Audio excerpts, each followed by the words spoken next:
दोस्तों, हमारे चैनल रोचक कहानियाँ में आपका एक बार फिर से बहुत बहुत स्वागत है।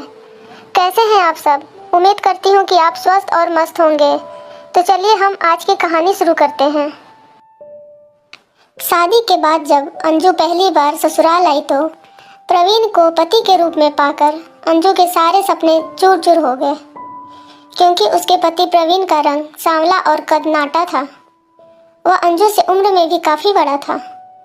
अंजू ज़्यादा पढ़ी लिखी तो नहीं थी, मगर थी बहुत खूबसूरत। गोरी रंगत और मखमली जिस्म की मालकिन थी वो।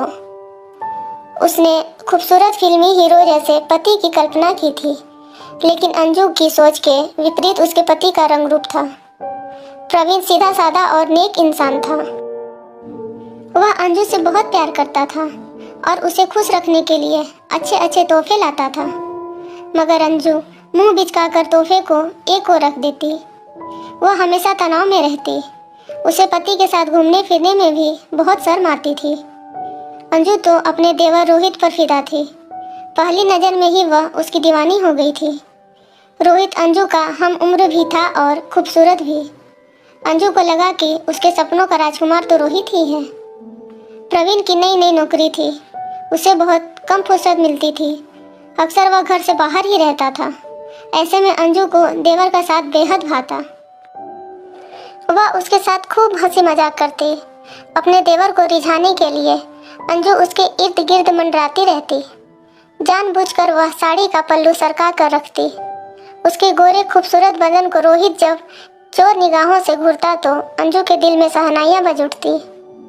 वह चाहती थी कि उसका देवर उसके साथ छेड़छाड़ करे, मगर लोक लाज के डर से और घबराहट के चलते रोहित ऐसा कुछ नहीं कर पाता था।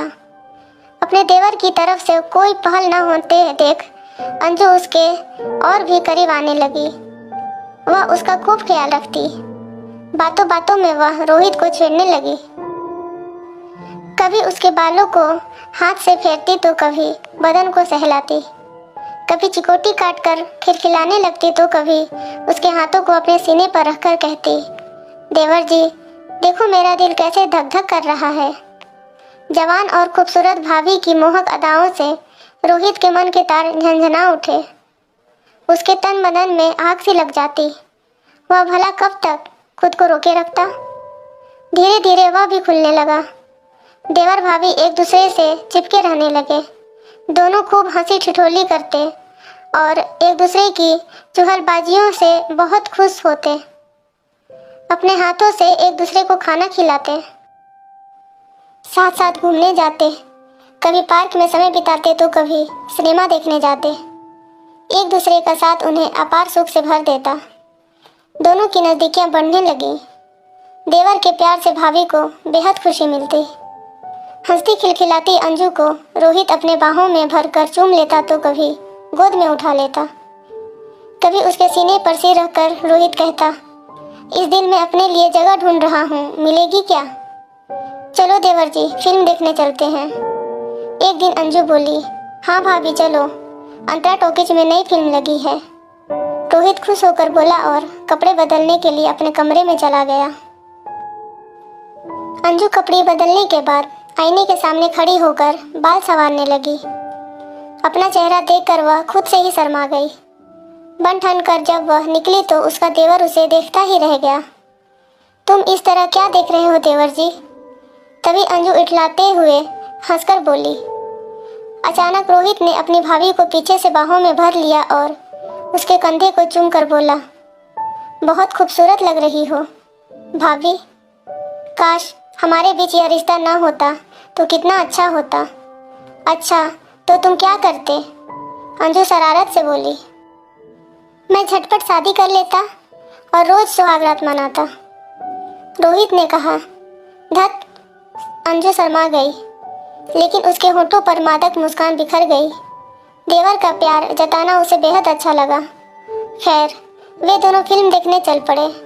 फिल्म देखकर जब वे बाहर निकले तो अंधेरा हो चुका था। वे अपनी ही धुन में बातें करते हुए घर लौट पड़े, पर उन्हें क्या पता था कि दो बदमाश उनका पीछा कर रहे हैं। घर से कुछ दूरी पर रास्ता सुनसान था। कुछ बदमाशों ने उन्हें घेर लिया और बदतमीजी करने लगे। यह देखकर रोहित डर के मारे कांपने लगा। जान प्यारी है तो तू भाग जा यहाँ से, वरना यह चाकू पेट में उतार दूंगा। एक बदमाश दांत पीसता हुआ रोहित के आगे गुर्राया। मुझे मत मारो, मैं मरना नहीं चाहता। रोहित गिड़गिड़ाने लगा। जा, तुझे छोड़ दिया, अब फुट ले यहाँ से, वरना। मुझे छोड़कर मत जा रोहित, मुझे बचा लो। तभी अंजू घबराए लहजे में बोली, लेकिन उसके देवर ने जैसे कुछ सुना ही नहीं। वह वहाँ से भाग खड़ा हुआ।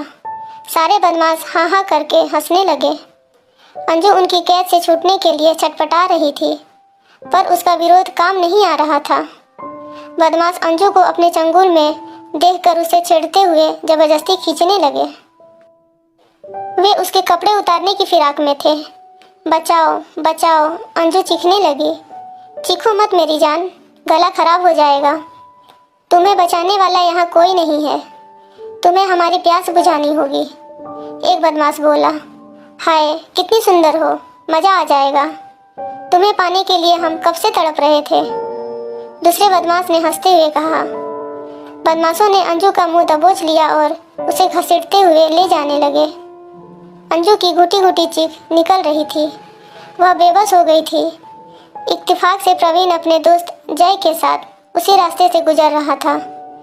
चीख सुनकर उसके कान खड़े हो गए। यह तो अंजू की आवाज़ लगती है, जल्दी चलो, प्रवीण अपने दोस्त जय से बोला। दोनों तेजी से घटना स्थल पर पहुंचे। उन्होंने टॉर्च जलाई तो बदमाश रोशनी में नहा गए। बदमाश अंजू के साथ जबरदस्ती करने की कोशिश कर रहे थे। अंजू लाचार हिरनी से छटपटा रही थी। प्रवीण और उसके दोस्त फौरन बदमाशों पर टूट पड़े। उन दोनों ने हिम्मत दिखाते हुए उनकी पिटाई करनी शुरू कर दी। मामला बिगड़ता देख बदमाश भाग खड़े हुए, लेकिन जाते जाते उन्होंने प्रवीण को जख्मी कर दिया। अंजू ने देखा कि उसका पति घायल हो गया है। प्रवीण को बदमाशों ने उसके पैर पर चाकू से वार किया था। अंजू जैसे तैसे खड़ी हुई और अपने पति के सीने से लगकर फूट फूट कर रो पड़ी। उसने अपने आंसुओं से प्रवीण के सीने को तर कर दिया। चलो घर चलें, प्रवीण ने अंजू को सहारा दिया। उन्हें घर पहुंचाकर जय वापस चला गया। अंजू अभी भी घबराई हुई थी, पर धीरे धीरे वह ठीक हुई। यह क्या, आपके पैर से तो खून बह रहा है, मैं पट्टी बांध देती हूँ। प्रवीण का जख्म देखकर अंजू ने कहा। मामूली सा जख्म है, जल्दी ठीक हो जाएगा। प्रवीण प्यार से अंजू को देखते हुए बोला। अंजू के दिल में पति का प्यार बस चुका था। अपने पति से नजरें मिलाते ही वह शर्मा गई। वह मासूम लग रही थी। उसका प्यार देखकर प्रवीण की आंखें छलछला आई। बीवी का सच्चा प्यार पाकर प्रवीण के वीरान दिल में हरियाली छा गई। वह अंजू को अपनी बाहों में भरने के लिए मचल उठा। इतने में अंजू का देवर रोहित सामने आ गया। वह अभी भी घबराया हुआ था। बड़े भाई के वहां से जाने के बाद उसने अभी भाभी का हालचाल पूछना चाहा तो अंजू ने उसे दूर रहने का इशारा किया। तुमने तो मुझे बदमाशों के हवाले ही कर दिया था। अगर मेरे पति समय पर ना पहुंचते तो मैं लूट ही गई थी। कैसे देवर हो तुम? जब अंजू ने कहा तो उसके देवर का सिर शर्म से झुक गया।